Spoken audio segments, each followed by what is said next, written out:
Okay, friends, so I moved this so this would be closer to what we're working on, and then I can zoom in and out on areas because I noticed yesterday how badly you couldn't see anything. Okay, so today's part of the lesson, we are going to be working on putting in our details for our texture. Now, a lot of the time when we're doing texture, we overthink how it's supposed to look. When in all reality, all we have to do is add in some lines and some shading, and that's quite, quite literally all there is to it, okay? Now today you can see the lines that I put in there, and you can see the shading a lot better. So what we're going to do today is we're going to go through and we're going to start adding the texture around the eye, and I'm going to show you how I do that. So let's zoom in on this smaller part. Okay, I'm going to start over here. So this is the lip of the eye. This portion of the eye, I'm going to make a smaller look to it than and the other part of the eye. And I am going to bring it more like this down here. Oh, you can't see that. So what I did is I brought it more of a point from the eye to where it looks kind of like a natural place for it to open and close from. And then also right up here, I'm just going to round that and then shade. I'm going to put some shading in here so it disappears so I don't have to erase anything. So what I'm going to do is I do these loops. Okay, so it's just a loopy line. So on the back, I'm going to show you real quick. So like a loopy line.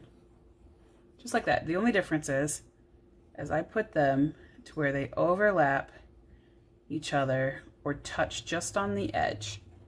And they, when put all together with the context around it, because the context does matter, it looks like scales.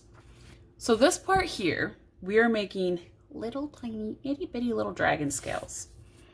I'm going to start on this side and I'm going to work this way. Okay, with this side and work this way. All right.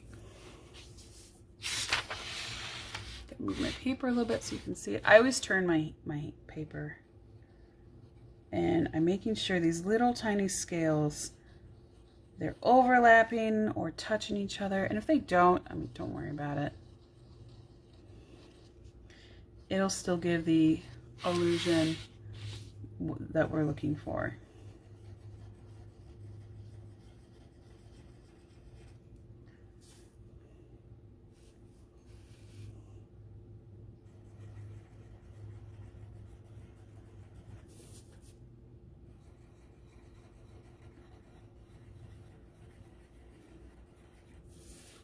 And I just go all the way around to the edge, okay? All the way around to the edge. And now I'm going to start back over. Start in a space again.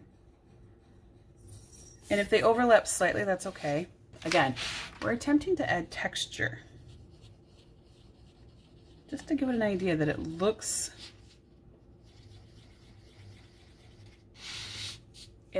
like it has bumpiness to it.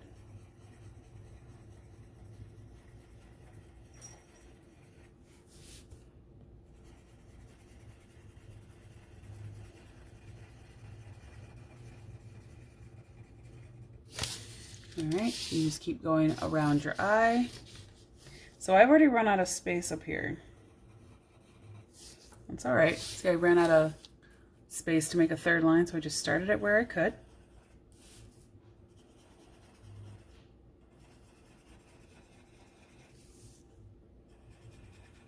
I'm trying to keep these about the same size and the same closeness.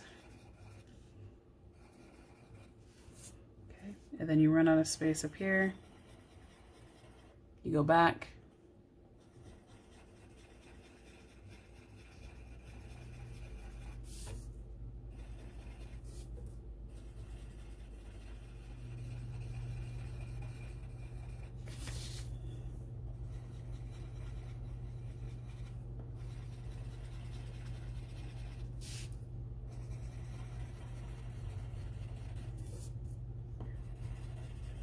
Okay. Now, you can see that creates the illusion of that. The next thing you're gonna do before you move on to the bottom part is you're gonna smear that out, smudgy that out, and I lost my smudger. What in the world did I do with that? Yeah, that's right. Oh gosh. Oh well, I'll just use my finger. The cats probably took it, so I'm just gonna smooth it out. And as I'm smoothing it out, it makes it a little bit darker, and that's kind of what we want it to do. So I'm going to smooth it out, and that makes some of the harder edges kind of disappear without really taking that texture we just put in there out of. Okay.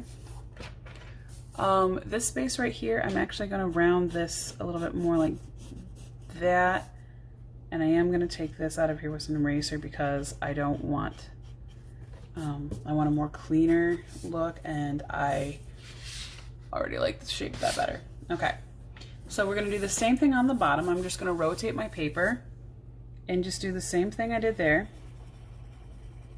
where I have small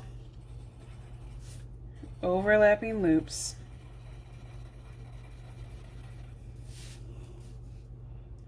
that I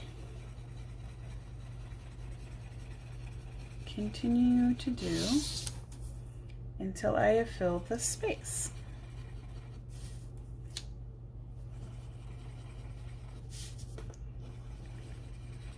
Now, this just gives the illusion that there's some kind of texture there and it's not a smooth space, because you don't want it to look like it's a smooth space. You want it to definitely look like it's kind of scaly or bumpy. You wanna give that look.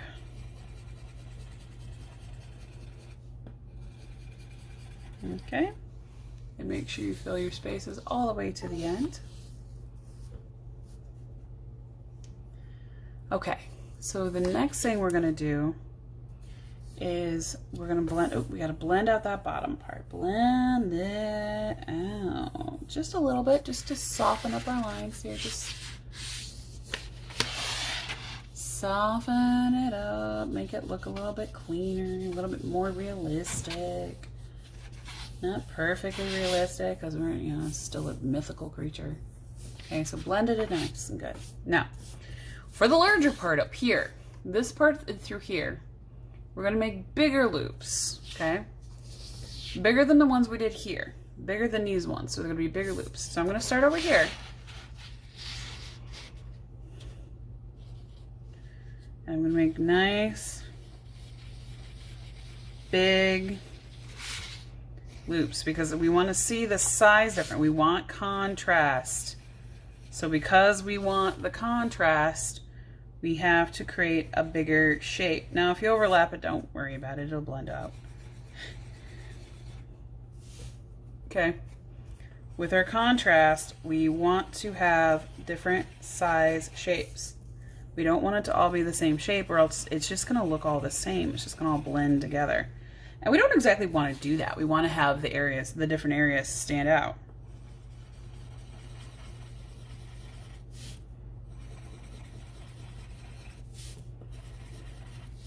And finish up this smaller space here.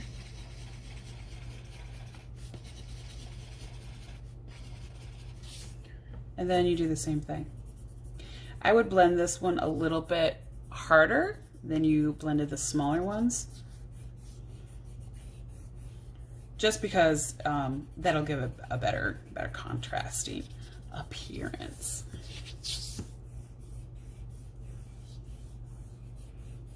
Okay, we are going to add some shading to this eventually, but right now we're just getting down the lines that we're not going to erase. Do the same thing to the spikes on the back of the eye. Keep them about the same size as the ones you did here. And all I did with the spikes is I changed the direction. So I drew them a different way. So these ones are coming in this way, and these ones are going out that way. So the directional change makes a difference. So you just change the direction. Okay, of the way that I draw my loops in there.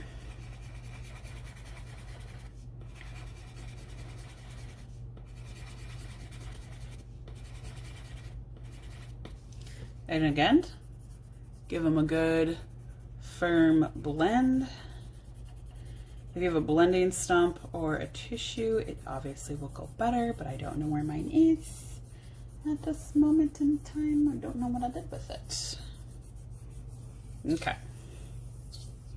Blendy, blendy. All right, that looks pretty good. Okay, so this space in here is going to be kind of lighter, so we're going to leave that alone. So the space right here gonna be lighter. This space right here is gonna be lighter, just a hair lighter, not super light, just enough to where you can see a slight amount of contrasting difference between the spaces. Not a huge amount. So what? This is the adding and subtracting that I told you guys to do a lot of. There you go. You can see that it's lighter without it being bright white. Okay, and then this space here. Again, do the same thing. We're just erase it a little bit. We want it to stand out slightly, but not enough to take away from what the rest of the stuff is that we're doing. Just a little bit of contrast in this space here. So all I did was erase and then just blend it up. Okay, so we have some contrast going here and here. We're gonna add some shading and blending to that now. So we've done our texture. So what we're gonna do now is we're gonna make it look a little bit more like a wrinkly type of eye. So what we're gonna do is we're gonna just come up and through here. I need a pencil that's sharp. There we go. We're gonna come up and through here and just add some shading up to this part, like right here. So it kind of looks like the eye has a ridge here, which is kind of what we're trying to create. Okay, get a little bit of wrinkle. Underneath, you can add some more wrinkles that come out from underneath if you'd like to. You don't have to. I just like to add them sometimes. But if you add this down here, obviously what you need to do is blend it out. And then I'm gonna add the larger loops in the under part.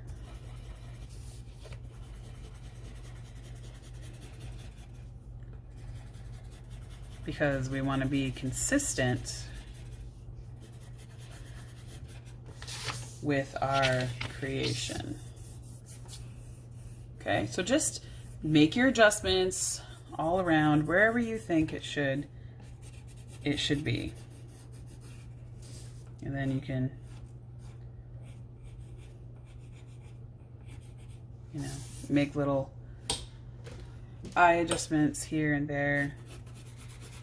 Like I'm gonna shade in this space a little bit. And then I'm gonna add a little bit more shading in this space, just because I want a higher level of contrast. And also this will help blend out some of the scale work we did without actually taking it out of there. So I'm just doing that a little bit, where I'm just lightly going through and adding some more layers until I can see more contrast that I think is necessary. But if you look at it closely, you can still see the texture in it, and then just blend it a little bit. So every time you're adding texture or you're blending, all that does is give the illusion or help with the illusion that we're trying to create. Like up here, I'm going to give that a little bit of a darker coloring coming up this way because I want it to be seen as an actual separation with some shading in there.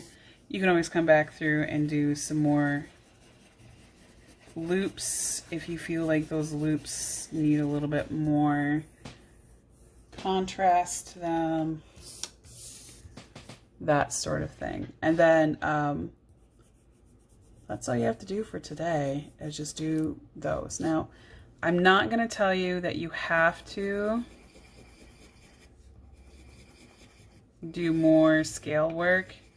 Just sometimes I like to, because I feel like it needs a little bit more loops. Just to kind of give it that illusion of bumpy scaliness. That's up to you. That's just what I like to do. But you don't have to, that's optional. Okay. The only thing we have left to do after today, and after we've done all of our blending in through here, I'm just going to even that out a little bit. After you do your blending and finalizing your shape of everything, the last few things we have to do is just doing some shading around the eye to make it pop off of our paper, and then we're done, and we're going to do that tomorrow. All right, friends. Have fun, do good work. I love you. Bye.